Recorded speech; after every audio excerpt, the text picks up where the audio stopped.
Hey, welcome back to Milton Daily Homes. Chuck here. We have a list of 16 properties. We're in double digits for the first time in a while, and I just got the email with the new neighborhoods page for Milton Daily Homes, and mind blown. Amazing. Let's have some fun today. Let's talk about some homes. The idea with Milton Daily Homes is that we'll tell you some of the things you may not know just from looking at the listings, maybe some information about the neighborhood, maybe how it's priced compared to recent sales, and just build some context around the properties. And it's really, I mean, in creating this site, and we've done over 1,000 episodes, is to say, what would I want if I was searching for homes? So hopefully you enjoy it, and let's get started. 64 Bronte Street South, number 10. It's been on the market for a while. $295 is a good price for a condo town. I mean, we've seen on the other side of Bronte places going for, listing for $300, selling for $320 kind of thing. It probably needs some updates. I look at this as I could update the inside of this home, but I can go buy a better location. If you drive in here, it's not the prettiest looking area in Milton. I would say that it's probably the bottom 20% in terms of physical appearance, and it's right beside the train tracks. And so apparently this place is self-managed too, so they're not hiring a property manager. It saves on condo fees, although these fees are not really much lower than we see in other complexes. Now, if I was shopping in this range, I would certainly be thinking about coming over to this one on Bronte. It's on the east side, completely different feeling in here. You've got some renovations, you've got some newer cabinets here. The floors look like they've been upgraded. I still don't understand why pictures are taken at night on any property, because it just doesn't look the same as when you've got sunshine flooding through the house. But given what else is sold in this area and in this complex, they're in a good spot. Now, it seems like every 2-bedroom, 2-washroom is in the Maple or the Bristol on Main buildings are listing for $350. The problem is when you look at this directly compared across the price range, there's two others that are basically right around the same price, one of which has, in my opinion, better finishes and higher ceilings for the same price. So, what's a buyer going to do? I mean, it just doesn't, you have to look at things when you're listing a home through the lens of a buyer. Which one would I buy if I only had, these options? And people don't think that way. 942 Hasselfeld is $418, and so it's a Bolton model. It's 1,275 square feet. The furniture from this picture makes the room look narrow, and it's not that narrow, but you have to be careful. You can't have couches that really come out like those ones do. You kind of have to have something a little more square and modular. There's no dining table. It'd be nice to have a dining table there if possible. Only one bathroom upstairs, which is probably the only thing I can punch holes in on this model, is that you only have the one full bathroom. And they say Energy Star certified saves up to 60%. That estimate is probably a bit high. Most readings on Energy Star is that it's maybe somewhere closer to 20 to 30%, but still matters. It's still going to save you some money every month. Now this one on Whitmer, I was talking about this one on the weekend because we had one of the offers here. So we still have a buyer looking in this building or the Green Life, the east one, the downtown. Great finishes. I absolutely love the artwork on the wall. Now I know it's not to everyone's taste, but that is really cool. Anyway, they had 4 offers on this one. It sold, I know it's sold, I can't tell you the price, but it went for more than asking. And yeah, I guess really the thing that I look at for here is that if in a building like this that there's 4 offers, right?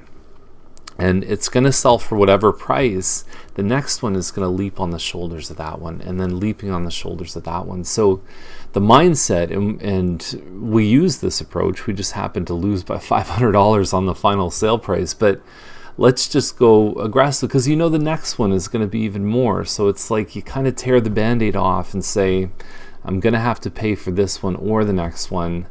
but it didn't work out. But anyway, we still have a buyer looking. It's a lovely unit, and I would say that this is probably the best condo building in town because there's a good population in here, good mix of people, nice environment. The condo fees are the lowest in Canada, and they're now lower than the East Side building. Geothermal heat, you've got solar panels, just built really, really well. 1021 Barclay Circle, 469. It's a Cropside model. Cropsides are very, very popular. People like the layout of the main floor. So you've got a dining room plus a family room and a kitchen. I thought this was an area rug, but they actually replaced, or maybe they just did hardwood. So you've got hardwood, and then you have this. Actually, that could be laminate floor, but you've got 3 different kinds of flooring.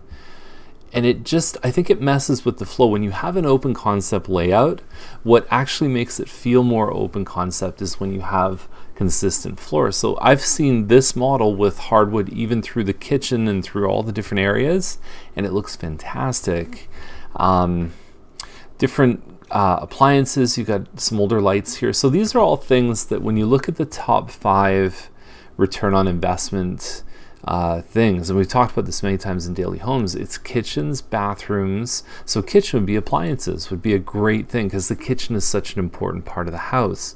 Bathrooms, right? So any improvements you can do in a bathroom, flooring, paint, and what we call detail, so light fixtures. So again, in the kitchen, that would be a good thing to do.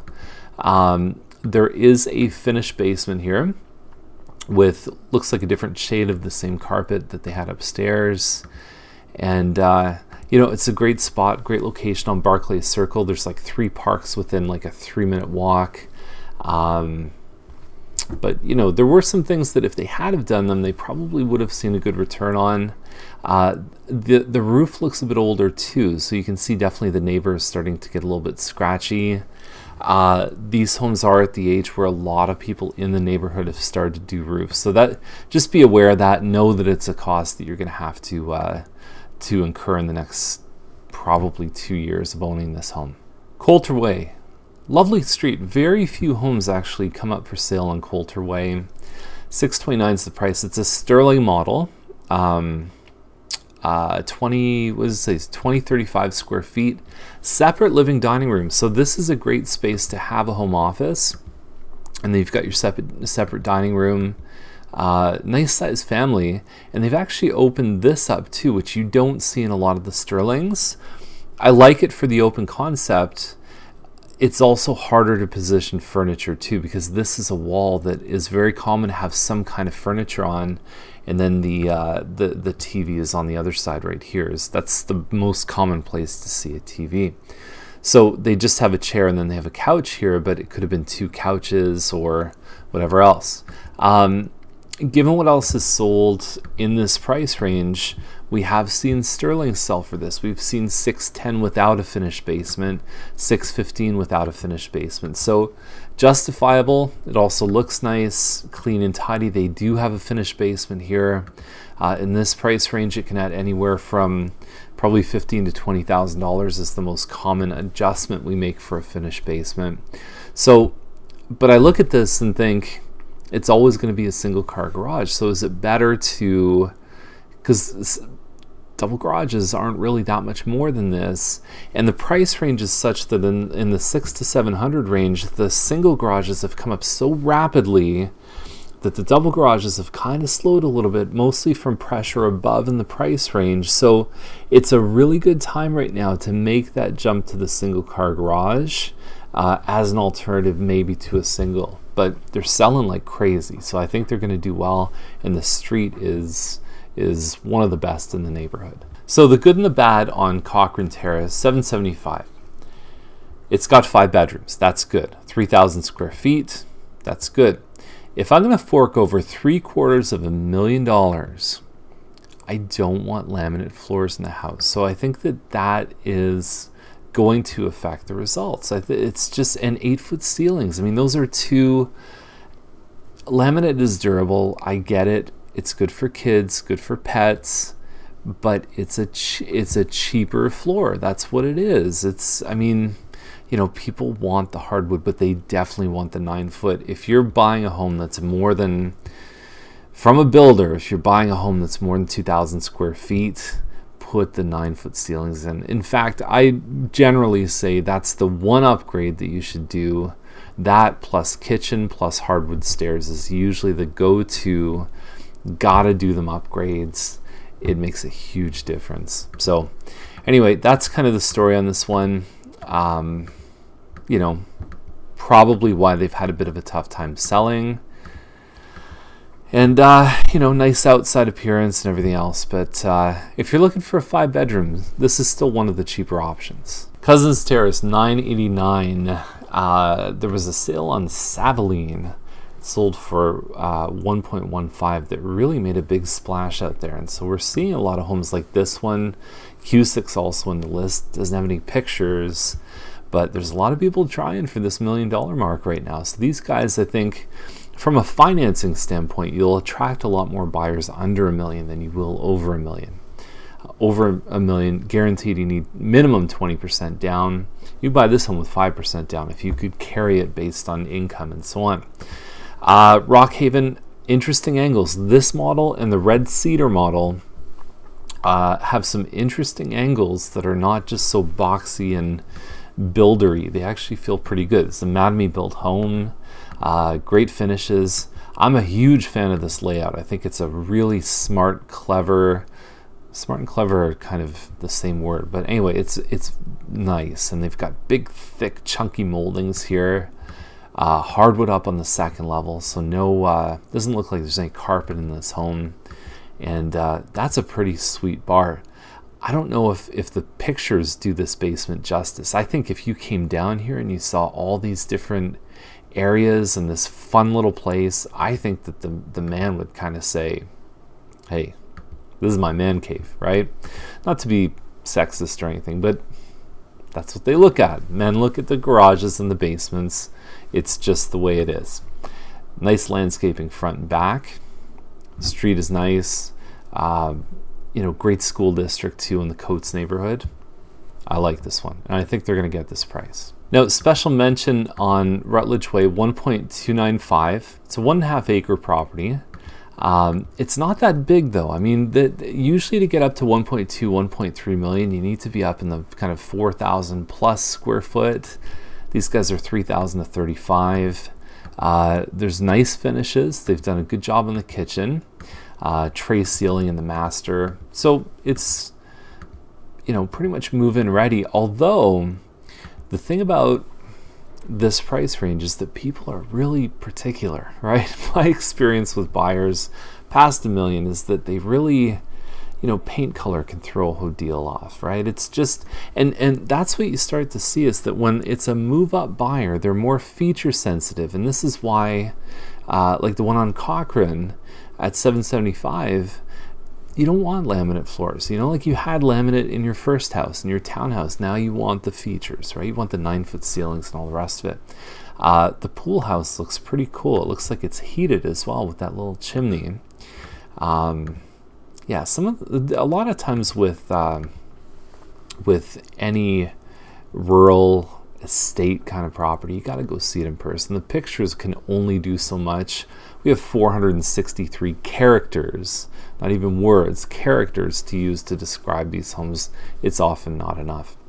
It's beautiful, but it's competing against homes that are a little bit bigger for the same price. Okay, last one before we get out of here. This one on Hartley Boulevard is $829. It's about a 3,000 square foot home. I absolutely love Hartley, the same way as I like Gorham on the other side. It's kind of like the ones just kind of between Costigan and Field. Really nice location, very family-oriented streets. But if you look at what else is happening out there, you've got a beautiful house on Winter Crescent, same size as this one, not selling, sitting there, you know, parquet floor. I mean, it's just, I like this home, but I do not think that it's reflective of the current market reality for a 3,000 square foot nice looking home. So anyway, seeing sometimes is believing, getting it out there on the market, seeing showing activity and everything else. That's how you read success or failure, is just looking and saying, how many showings am I getting per week? And there's benchmarks, there's standards that we look at. Is this home, getting the right frequency of showings? Are we getting the right amount of clicks online? There's so many things that we can see on our dashboard that lets us know after a home's listed if it's going to be successful.